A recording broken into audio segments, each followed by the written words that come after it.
Hello, everyone. My name is Eleanor Kennedy, and I'm here to read to you today Lesson 5 of Manna and Mercy. And I hope everyone's doing well and that you have had a good week and a good weekend.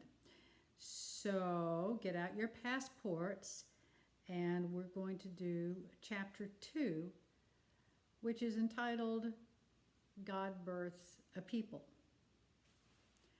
Once upon a time, God was vexed with a nation called Egypt. Now, vexed means that God was angry, irritated, annoyed. In this nation, a big deal, Pharaoh, was on top. So there's Pharaoh at the very top. And in the middle, there were various big deals, like the royal family. And then you get down here, they're ordinary citizens. But on the very bottom, with the unhappy face, they're slaves. The slaves lived under heavy oppression. The slaves were descendants of the early believers in God. So that is Abraham, Sarah, Rebecca, Isaac, Leah, Rachel, and Jacob. It was Sarah and Abraham who received the promise that their offspring would bless all nations. Because of the slave labor, the big deals of Egypt, that is the people at the top of this pyramid, lived in luxury and ease. The Pharaoh, who thought he owned everything, depended on the priests and the military to keep him in power and to keep the whole system going and to maintain the status quo. Everyone, including the slaves, considered Egypt to be eternal. God detested the system where there are a few very, very happy people at the top and many, many miserable people at the bottom. The slaves, moaning under the brutal oppression, cried out to God. God heard their cry and recruited a reluctant man by the name of Moses. Moses was a relative of the slaves, and God wanted him to help with the liberation. Through Moses and his sister Miriam and his brother Aaron, God irritated the big deal Pharaoh up here at the top until the Pharaoh cried, "Get out of Egypt! Out, out, out!"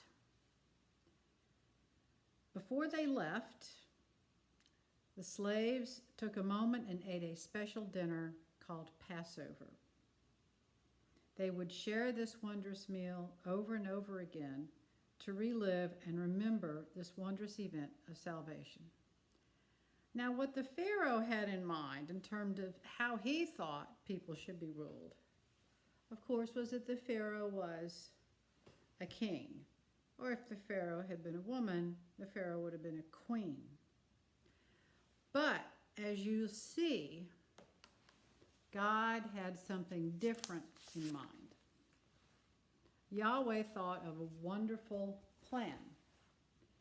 Yahweh's plan was to be like a teacher. Yahweh said, "I will tenderly raise this child people. I will teach them how to live as mature partners with me." And this is what God had in mind.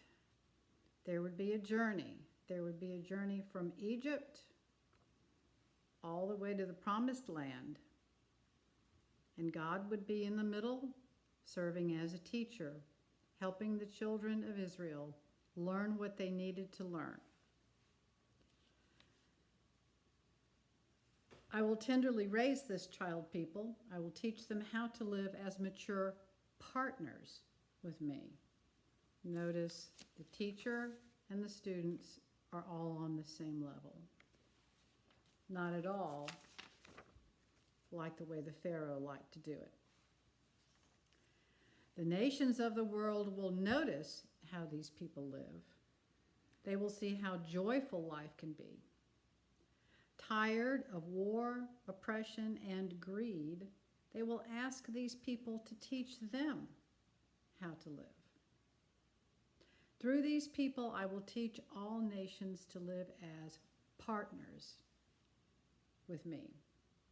Then the day of shalom will come to all humans and to the whole creation.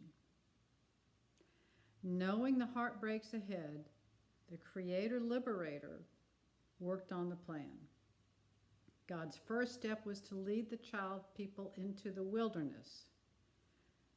The wilderness, which is a precarious and potentially dangerous land, would become the classroom, the place where the people would learn how to live.